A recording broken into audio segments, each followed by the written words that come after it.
To develop your roll of film, you're going to basically just need 3 chemicals to do so.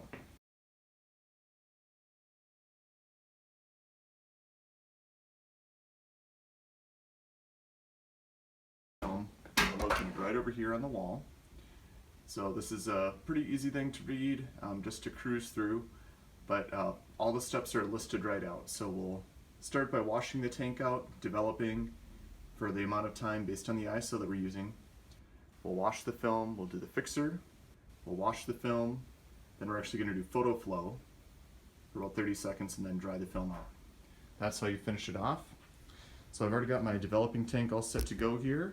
I've got 1 roll of film in here. So the next thing I'm going to do is determine how much of a chemical I need to put in. So right over here in this area of the room, I have a few different containers that have already been pre-measured for the amount that you need based on the line that's already put onto the container. So you'll see on the inside of the container 1 roll or a line for 2. Now on this one it's 1 roll, and then if you have 2, if you just have 1 roll, you fill the container up to that line. If you have 2, you fill it up to the top line there.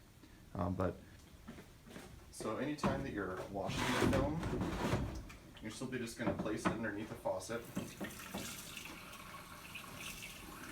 and just let it fill up with water, just like this.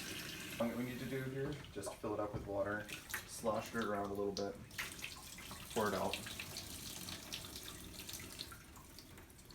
So then what we're going to do is take one of these containers, we're going to fill it to the proper amount for the developer. So remember that I'm looking at this single line right here, the 1 roll. That's going to be how much I'll fill into this container. Be very careful not to get the chemicals on your hands as you're going here.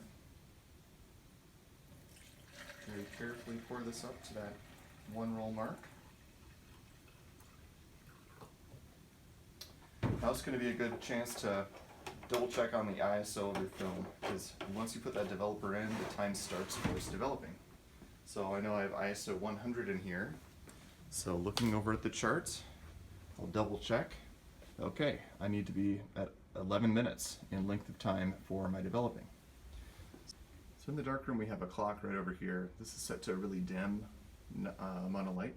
You should be able to see it even in the broad daylight if you look from a certain angle. This is what you'll use for knowing how much time you've developed for, and other chemicals too.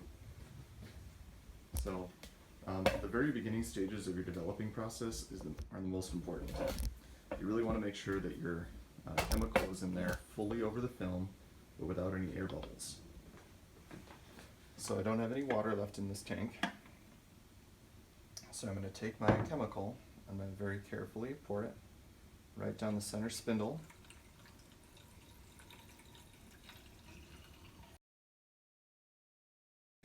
First thing I'm going to do is tap the container like this. This is going to remove any air pockets or bubbles that might be on the film. This is called agitating. So agitating is where you're allowing the chemical to slosh around just a little bit within the container.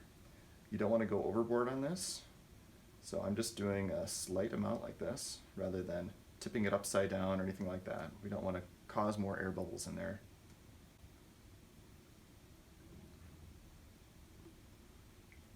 So I'll do this agitation for about 30 seconds here at the start, and then every minute afterwards during the whole developing time I'll want to pick up the container, agitate it a little bit, and then I can let it sit back down and just rest.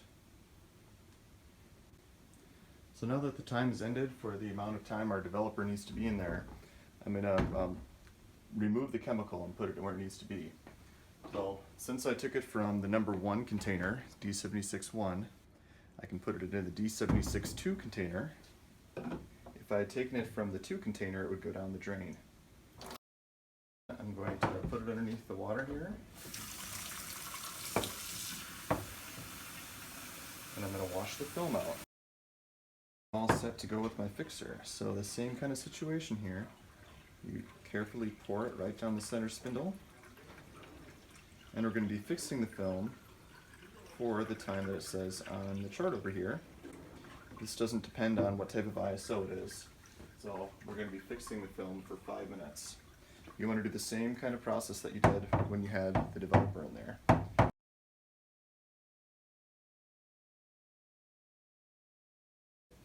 So now that the fixing is done, I'm going to pour the fixer into a different container.